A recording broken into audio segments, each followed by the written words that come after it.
Good morning, everybody. Welcome you all once again in our current affairs session. Our today's topic is One Nation, One Ration Card.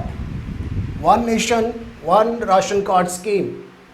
This scheme has been launched by the central government recently. This is very important scheme.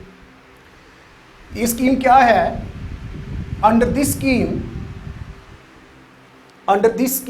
the ration card holders or beneficiaries can get the food grains from any fair price shop throughout the country. That means जो भी ration card holders हैं, जो भी beneficiaries हैं, वो through out the country, मतलब country में अपनी कंट्री में, इंडिया में किसी भी स्टेट में जाकर उनको जो है राशन प्रोवाइड हो सकता है अंडर दिस स्कीम. इससे पहले before this scheme through out the country वाला प्रोविज़न नहीं था. एलिजिबल बेनिफिशरीज जो थे उनको सिर्फ अपनी ही स्टेट में जो था इसका बेनिफिट मिलता था, और जो माइग्रेंट करते थे from one place to another place जैसे labour class, marginalise sections of the society, उनको इस चीज़ का बेनिफिट नहीं मिलता था. In order to provide benefit to the labor class, to the marginalized people, to the migrant laborers, ये scheme जो है लॉन्च की गई है. इसमें एलिजिबल कौन लोग होंगे? Those people whose ration card are Aadhaar linked. Number 1, इसके लिए जो राशन कार्ड्स हैं वो आधार कार्ड के साथ लिंक्ड होने चाहिए. दूसरा, इसमें एलिजिबल वो लोग होंगे those who are getting the benefit under NAFSA Act of 2013. Those who are getting the benefit under NAFSA Act of 2013. That means इसमें उन्हीं लोगों को बेनिफिट मिलेगा इस स्कीम का जो NAFSA एक्ट के अंदर जो हैं एलिजिबल होते हैं. अब ये जो NAFSA एक्ट है हमारा नेशनल फूड सिक्योरिटी एक्ट, ये जो है इसके अंदर ज़्यादातर लोग it covers Antyodaya families.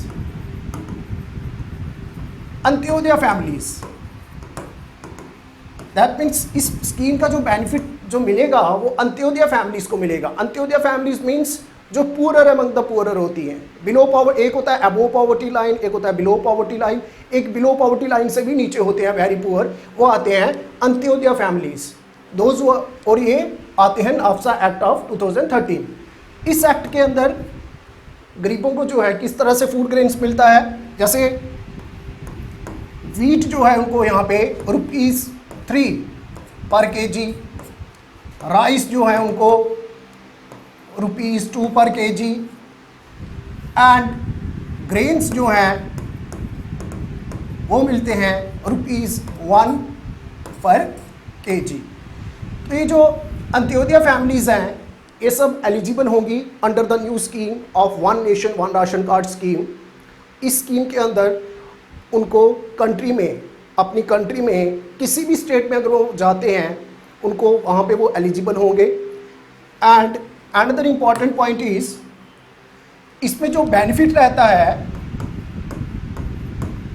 Benefit जो मिलेगा वो 100% भी होता है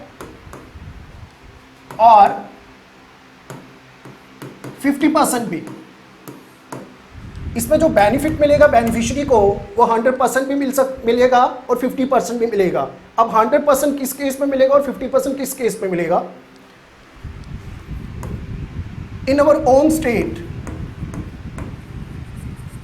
स्टेट, अगर बेनिफिशियरी अपनी स्टेट में ले रहा है बेनिफिट इसका, तो उसको 100% इसका बेनिफिट मिलेगा. दैट मीन्स वो 100% जो है उसको 100% राशन कार्ड मिलेगा जितना वो एलिजिबल है.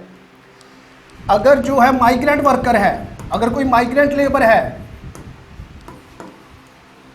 माइग्रेंट लेबर जो होगा टू अदर स्टेट, अपनी स्टेट को छोड़ के वो किसी दूसरी स्टेट में है, उस माइग्रेंट स्टेट में उसको जो है 100% बेनिफिट नहीं मिलेगा, वहाँ उसको 50% जो है राशन मिलेगा.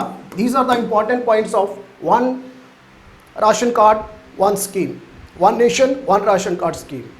इन short I will summarise this scheme. ये scheme marginalise section Antyodaya families को कवर करती है, those who are eligible under the NFSA act of 2013. And इसके लिए हमारा आधार कार्ड के साथ जो हमारे राशन कार्ड जो आधार लिंक्ड होने चाहिए, this is another important point.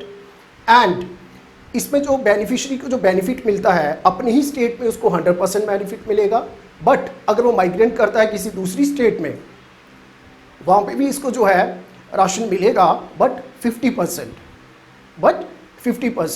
So this was our today's topic class. Thank you.